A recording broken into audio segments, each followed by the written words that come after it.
ಇನ್ನು Prajwal pen drive ಪ್ರಕರಣಕ್ಕೆ ಸಂಬಂಧಪಟ್ಟಂತೆ ಇದೀಗ ಇಂದು ನಾಳೆ ದೇವರಾಜೇಗೌಡಗೆ ಎಸ್ಐಟಿ ಡ್ರಿಲ್ ಮಾಡುತ್ತೆ. ನಿನ್ನೆ ರಾತ್ರಿ ಬೆಂಗಳೂರಿಗೆ ಎಸ್ಐಟಿ ಅಧಿಕಾರಿಗಳು ದೇವರಾಜೇಗೌಡರನ್ನ ಕರೆತಂದಿದ್ದಾರೆ. 2 ದಿನಗಳ ಕಸ್ಟಡಿಗೆ ಎಸ್ಐಟಿ ಟೀಮ್ ಪಡೆದುಕೊಂಡಿದೆ. ಅಶ್ಲೀಲ ವಿಡಿಯೋ ಹಂಚಿಕೆ ಸಂಬಂಧ ವಿಚಾರಣೆಗೆ ಒಳಪಡಿಸಲಾಗುತ್ತೆ. ದೇವರಾಜೇಗೌಡ ಅವರನ್ನ ಒಂದು ಕಡೆ ವಿಚಾರಣೆಗೆ ಒಳಪಡಿಸಲಾಗುತ್ತೆ. ಸಾಕಷ್ಟು ಆರೋಪ ಪ್ರತ್ಯಾರೋಪಗಳನ್ನ ಕೂಡ ದೇವರಾಜೇಗೌಡ ಅವರು ಮಾಡ್ತಾ ಇದ್ರು. ಅದೇ ರೀತಿಯಾಗಿ ಇದೆಲ್ಲದಕ್ಕೂ ಕಿಂಗ್ ಪಿನ್ ಡಿ.ಕೆ. ಶಿವಕುಮಾರ್ ಅನ್ನುವಂಥದ್ದನ್ನ ನೇರವಾಗಿ ಅವರು ಆರೋಪವನ್ನ ಮಾಡಿದ್ರು ಮೊನ್ನೆ. ಅದೇ ರೀತಿಯಾಗಿ 100 ಕೋಟಿ ಆಫರ್ ಅನ್ನ ಕೊಟ್ಟಿದ್ರು ಡಿ.ಕೆ. ಶಿವಕುಮಾರ್ ಅನ್ನುವಂತಹ ವಿಚಾರವನ್ನ ಇಲ್ಲಿ ಪ್ರಸ್ತಾಪ ಮಾಡಿದ್ರು.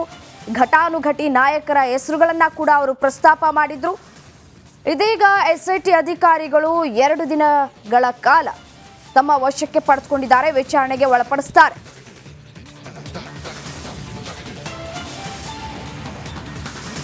ಇದೇ ವಿಚಾರಕ್ಕೆ ಸಂಬಂಧಪಟ್ಟಂತೆ ಮತ್ತಷ್ಟು ಡೀಟೇಲ್ಸ್ ಕೊಡ್ತಾ ಹೋಗ್ತಾರೆ ನನ್ನ ಕಲೀಗ್ ನಾಗರಾಜ್ ನೇರ ಸಂಪರ್ಕದಲ್ಲಿ ಇದ್ದಾರೆ.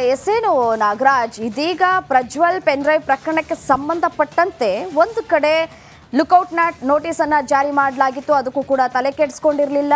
ಇದೀಗ ಕೋರ್ಟ್ ಒಂದು ಕಡೆ ತೀರ್ಪನ್ನ ಕೂಡ ಕೊಟ್ಟಿರುವಂಥದ್ದು ಅವರನ್ನ ಕರೆ ತರೋದಕ್ಕೆ. ಒಂದು ಕಡೆ ರಾಜ್ಯ ರಾಜಕಾರಣದಲ್ಲಿ ಕೋಲಾಹಲವನ್ನ ಕೂಡ ಸೃಷ್ಟಿ ಮಾಡ್ತಾ ಇದೆ ಅಲ್ವಾ ಈ ಒಂದು ವಿಚಾರ?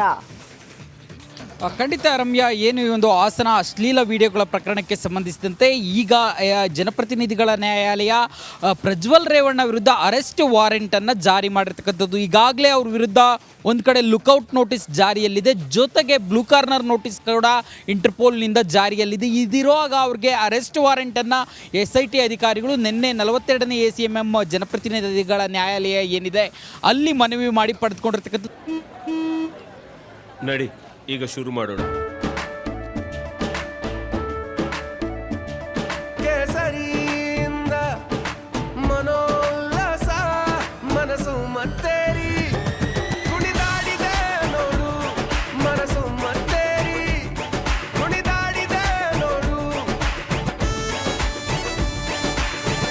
ಕ್ಷಣ ಕ್ಷಣವೂ ಆಚರಿಸಿ ಕೇಸರಿ ಹಬ್ಬ. ವಿಮಲ್ ಬಾಯಲ್ಲಿ ಹೇಳಿ ಕೇಸರಿ. ಈ ಒಂದು ಜಾಮೀನನ್ನು ಈ ಒಂದು ಅರೆಸ್ಟ್ ವಾರೆಂಟನ್ನು ಪಡೆದುಕೊಳ್ಳುವ ಪ್ರಮುಖ ಉದ್ದೇಶ ಏನಂದರೆ ಫರ್ದರ್ ಅಂದರೆ ಈಗ ಬ್ಲೂ ಕಾರ್ನರ್ ನೋಟಿಸ್ಗೂ ಅವರ ವೇರ್ ಅಬೌಟ್ಸ್ ಎಲ್ಲಿದೆ ಅಂತ ಗೊತ್ತಾಗ್ತಾ ಇಲ್ಲ. ಜೊತೆಗೆ ಅವರು ವಾಪಸ್ ಬರ್ತಾರ ಭಾರತಕ್ಕೆ ಅನ್ನೋದ್ರ ಬಗ್ಗೆ ಸ್ಪಷ್ಟವಾದ ಮಾಹಿತಿ SIT ಅಧಿಕಾರಿಗಳಿಗೆ ಸಿಗ್ತಾ ಇಲ್ಲ. ಈ ಹಿನ್ನೆಲೆಯಲ್ಲಿ ರೆಡ್ ಕಾರ್ನರ್ ನೋಟಿಸ್ ಓಡಿಸೋದಿರ್ಬೋದು ಅಥವಾ ಅವ್ರ ವಿರುದ್ಧ ಏನು ಬ್ಯಾಂಕ್ ಖಾತೆಗಳಿಗೆ ಸಂಬಂಧಿಸಿದಂತೆ ರಾಷ್ಟ್ರೀಯ ಮತ್ತು ಅಂತಾರಾಷ್ಟ್ರೀಯ ಬ್ಯಾಂಕ್ ವಹಿವಾಟನ್ನು ಸ್ಥಗಿತಗೊಳಿಸಲಿಕ್ಕೆ ಇರಬೇಕು.